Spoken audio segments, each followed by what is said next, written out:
Ik zat in een klein café, een biljart en een tv.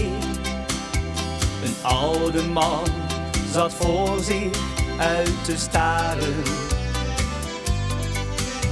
Hij had een pilsje voor zich staan. Ik vroeg me af, waar denkt hij aan? Hij was getekend door de vele jaren. Zijn vrouw was van hem heen gegaan. Nu was hij heel alleen voortaan. Want ook zijn kinderen zagen hem ook niet meer staan. Hij was toch goed voor hen geweest, had steeds gewerkt als een beest. En zat daar stil te dromen hoe het was geweest. Zijn laatste dagen gaan voorbij.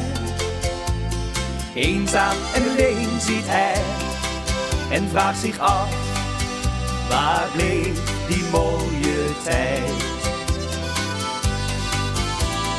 Naast hem was een plaatsje vrij.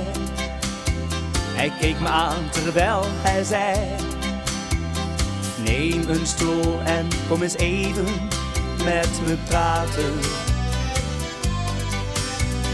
Lachend ben ik opgestaan en heb aan zijn verzoek voldaan.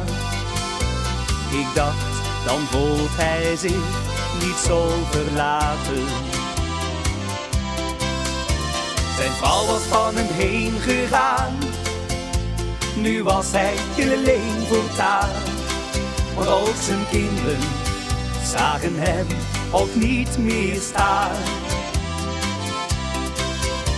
Hij was toch goed voor hen geweest, had steeds gewerkt als een beest.